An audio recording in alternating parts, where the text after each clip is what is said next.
Russia অধিকৃত ইউক্রেনীয় অঞ্চল থেকে সংগৃহীত গম বাংলাদেশি প্রতিষ্ঠানগুলো আমদানি করছে বলে অভিযোগ করেছে কিয়েভ। তাদের ভাষ্য অনুযায়ী এই গম আমদানির অভিযোগে বাংলাদেশের বিভিন্ন প্রতিষ্ঠানের ওপর নিষেধাজ্ঞা দিতে ইউরোপীয় ইউনিয়নকে অনুরোধ করবে ইউক্রেন।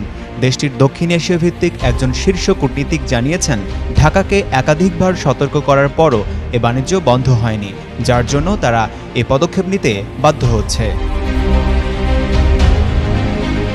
2014 সাল থেকে রুশ বাহিনী ইউক্রেনের দক্ষিণাঞ্চলের বিস্তৃত কৃষিভূমি দখলে রেখেছে। 2022 সালের পূর্ণমাত্রার আগ্রাসনের আগেই ইউক্রেন রাশিয়ার বিরুদ্ধে গম চুরির অভিযোগ তুলেছিল। তবে রাশিয়ার দাবি, অঞ্চলগুলো এখন রাশিয়ার অংশ এবং তারা নিজেদের গমই রপ্তানি করছে। রয়টার্সের কাছে থাকা নথি অনুযায়ী ইউক্রেনের নয়াদিল্লি দূতাবাস বাংলাদেশের পররাষ্ট্র মন্ত্রণালয়ে চলতি বছর একাধিক চিঠি পাঠিয়েছে। ওইসব চিঠিতে রাশিয়ার কফকাজ বন্দর থেকে আমদানিকৃত 1.5 লাখ টনের বেশি চুরি করা গম প্রত্যাখ্যানের আহ্বান জানানো হয়। ভারতে নিযুক্ত ইউক্রেনের রাষ্ট্রদূত বলেন, চিঠির বিষয়ে ঢাকা কোনো জবাব দেয়নি, যার জন্য ইউক্রেন এখন বিষয়টি ইউরোপীয় ইউনিয়নে উপস্থাপন করবে। আমাদের গোয়েন্দা তথ্য অনুযায়ী রাশিয়ার গমের সঙ্গে অধিকৃত ইউক্রেনীয় গম মিশিয়ে রপ্তানি করা হচ্ছে।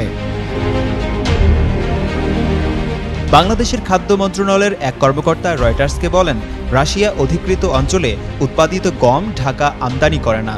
বাংলাদেশ কখনো চুরি করা গম আমদানি করে না। এ পর্যন্ত ইইউ রাশিয়ার তথাকথিত ছায়ানৌবহরের অংশ হিসেবে 342টি জাহাজের ওপর নিষেধাজ্ঞা আরোপ করেছে। ইউরোপীয় ইউনিয়নের মতে এ জাহাজগুলো মস্কোকে পশ্চিমা নিষেধাজ্ঞা এড়িয়ে তেল, অস্ত্র এবং শস্য পরিবহনে সহায়তা করে। তবে রাশিয়া এই নিষেধাজ্ঞাগুলোকে অবৈধ বলে আখ্যায়িত করেছে।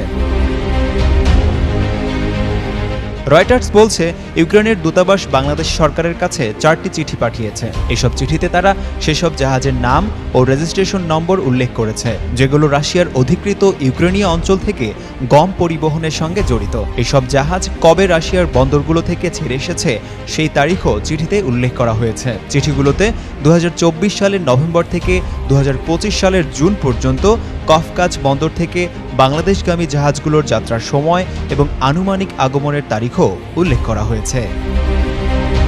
আশিকুর রহমান, যুগান্তর নিউজ।